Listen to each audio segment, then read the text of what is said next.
What if the deadliest fighter of World War II nearly died in a boardroom? A plane so fast, so vicious, it alarmed both foes and the admirals who commissioned it. Welcome to Historical Digs, where today we uncover the story behind the Corsair, a machine that defied expectations, ignored limitations, and screamed its way into victory. A design too ambitious for its own wings. In 1938, as Europe inched toward war and Japan tightened its grip on the Pacific, the US Navy issued a demand that bordered on fantasy. Build a fighter faster than 400 miles per hour, armed like a battleship, and tough enough to survive the violence of carrier landings. To engineers, it was the aeronautical equivalent of asking for a racehorse that could plow fields, but Chance Vought, a Connecticut-based firm known for pushing boundaries, accepted the challenge. Their answer? The F4U Corsair, a machine so radical it seemed to defy the laws of physics, ambition, and common sense. The Corsair's most striking feature, its inverted gull wings, was born of necessity, not aesthetics. To accommodate one of the largest propellers ever fitted to a fighter, 13 feet 4 inches in diameter, engineers needed ample ground clearance without resorting to comically tall landing gear. The solution? A distinctive inverted gull wing that kept the gear short and sturdy. This design not only solved the propeller ground clearance issue but also reduced drag, theoretically boosting speed. Paired with Pratt & Whitney's monstrous R2800 double wasp engine, a 2,000 horsepower behemoth, the Corsair promised to outpace any aircraft in the sky. But innovation came at a cost. The R2800's raw power created vicious torque, yanking the plane sideways during takeoff. Worse, the Corsair's nose stretched 14 feet forward of the cockpit, blocking pilots' views during the critical final seconds of carrier landings. Early prototypes resembled deadly optical illusions, sleek in the air, ungainly on approach. The Corsair's innovative wings, though aerodynamically sound, housed unprotected fuel tanks in their early form, over 60 gallons each, wrapped in little more than aluminum skin. To save weight, engineers initially omitted self-healing liners, making the plane vulnerable to fire. One tracer round could ignite the tank and engulf the wing. Even the landing gear, which retracted rearward into the wings, frequently jammed or failed under combat stress, leaving pilots to crash land on bare metal struts. Maintenance crews dubbed the Corsair the mechanic's nightmare, a plane that spent more time in repair hangars than in the sky. By 1941, the Navy's patience frayed. During carrier trials aboard training ships like the USS Charger, the Corsair's flaws crystallized. In one incident, a prototype's landing gear collapsed on touchdown, shearing off a wing and sparking a fuel fire. Another test ended with a plane cartwheeling off the deck after its hook missed the arresting wires, a failure blamed on the pilot's obstructed view.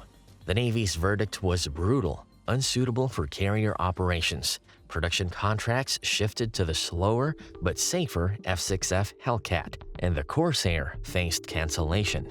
Yet Chance Vaught's engineers refused to surrender. They tweaked the landing gear hydraulics, added a 6-inch raised cockpit seat, and even experimented with a periscope-like viewing device, quickly abandoned when supposedly pilots called it a kaleidoscope of terror. But the Navy remained unconvinced.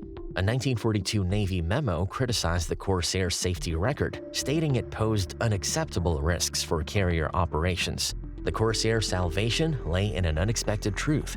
It was too advanced for 1942. Its 400-plus miles per hour speed overwhelmed existing carrier landing protocols, which were designed for slower, lighter planes. The same torque that made takeoffs hazardous also gave the Corsair unparalleled climb rates. Its engine, though temperamental, could outmuscle anything in the Pacific. But trapped in a bureaucratic limbo, the Corsair languished, a masterpiece grounded by its own ambition. What the Navy dismissed as a failure, however, soon caught the attention of a group of men accustomed to making do with cast-offs, the U.S. Marine Corps. Desperate for a fighter that could dominate island airfields and support amphibious landings, they saw past the Corsair's flaw to its raw, untamed potential. The Corsair's journey had just begun, but first, it had to survive its creators. Before we dive into the Corsair's brutal rebirth in the Pacific, hit that like button and subscribe to Historical Digs. Your support helps us unearth the untold stories of aviation's most battle-hardened war machines. From carrier reject to island savior. By 1943, the Corsair's reputation hung in tatters. The Navy had banished it to land bases, deeming it too dangerous for carriers. But in the hands of the U.S. Marine Corps, a force accustomed to fighting with hand-me-downs and sheer audacity, the Corsair found its purpose. For many Marine pilots, perfection didn't matter. What they needed was a fighter that could kill. And the Corsair delivered. The Corsair's redemption began in the South Pacific. On February 11, 1943, Marine Fighter Squadron 124, or VMF 124, became the first to deploy the F4U in combat, launching from Espiritu Santo. Though the conditions were harsh and the plane still temperamental, it quickly proved its worth against Japanese fighters over the Solomon Islands. The conditions were apocalyptic, runways pockmarked by shell craters, mechanics swatting mosquitoes in 100% humidity, and pilots subsisting on canned Spam and adrenaline. Yet the Corsair thrived. Its Pratt & Whitney engine, once deemed uncontrollable, devoured the Pacific's thin air, propelling the plane to 425 miles per hour, nearly 100 miles per hour faster than the Zero at altitude. Marine pilots quickly adopted a ruthless tactic, dive and climb routines to exploit the Corsair's superior speed. Dive from the sun, unleash a storm of 50 caliber rounds, then climb before the enemy could react. Zeros, designed for dogfighting, couldn't keep up. But the Corsair's most potent weapon wasn't its speed or firepower, it was terror. Air rushing through the wing's root-mounted oil coolers produced a high-pitched shriek during dives, a sound Japanese infantry likened to the screams of the damned.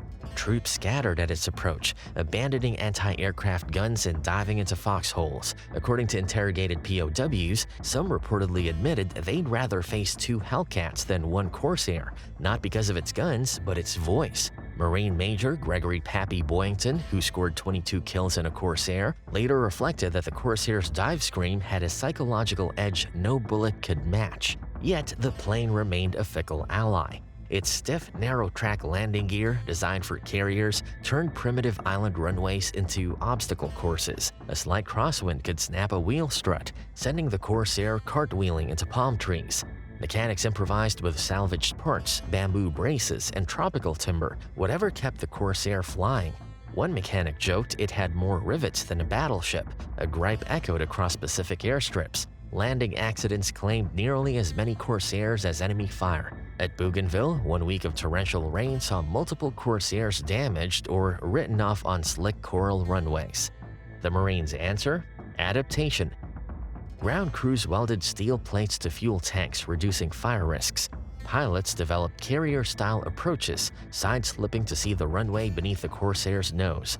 Some even removed the rear-view mirror to save weight, a minor tweak that shaved seconds off climb times. By mid-1944, the Corsair dominated the skies from the Gilberts to the Philippines. During the Battle of Okinawa, Marine squadrons flew 12 sorties a day, strafing kamikaze launch sites and shielding troops pinned on beaches.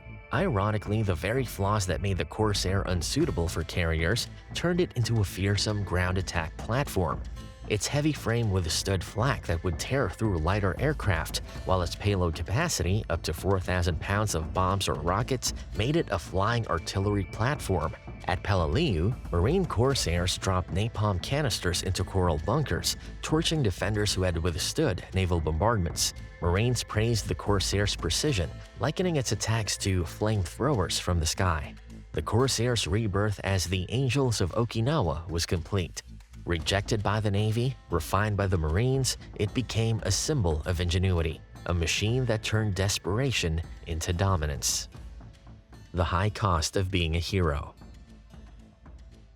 The Corsair's brilliance was inseparable from its brutality, not just to enemies, but to the men who flew it. Every innovation that made it lethal also made it unforgiving.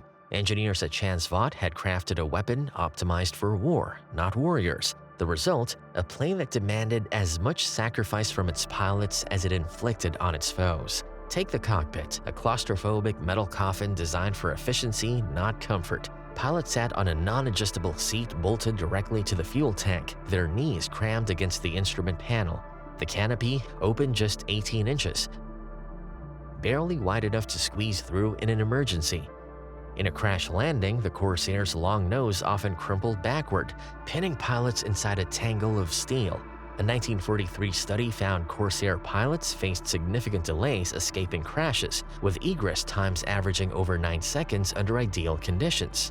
Then there were the fuel tanks. To meet the Navy's original weight limits, engineers had discarded self-sealing liners, a decision that haunted the Corsair's career. A single bullet could turn the 237-gallon main tank into a geyser of vaporized fuel. Survivors described fires spreading faster than a shout, with flames often entering the cockpit via the rudder pedals. Mechanics at the Espiritu Santo reportedly described charred cockpits where pilots remained fused to their seats after fuel tank explosions. Even the landing gear, a marvel of compact engineering, became a death trap. The Corsair's narrow wheelbase, just 9 feet 8 inches apart, made ground loops inevitable on uneven runways. A post-war report found that 33% of Corsair write-offs occurred during takeoff or landing, often due to sheared struts or collapsed oleo legs. Mechanics responded by welding truck leaf springs to landing gear housings, a field fix that reduced failures but added 200 pounds, negating the very weight savings the Navy had demanded. Yet the deadliest flaw lay in the engine. The R-2800's immense power came with a hair-trigger temperament. Oil leaks from the engine's 18-cylinder maze could coat the windshield in seconds, blinding pilots during dogfights. Worse, the carburetor's updraft design caused frequent flameouts during negative G maneuvers. Lieutenant James E. Sweat, a Medal of Honor recipient, recounted engine failures forcing emergency landings, reportedly writing, "The Corsair demanded constant vigilance. One lapse and you were at the ocean's mercy." Paradoxically, these horrors forged an unbreakable bond between pilot and machine. Marines developed rituals to tame the Corsair's lethality, some reportedly touching the propeller hub for luck, painting shark teeth to scare the gremlins, or flying with canopy open for quicker escapes. Ground crews, though overworked, took perverse pride in their bent-wing bastards. By 1945, the Corsair's duality defined its legacy.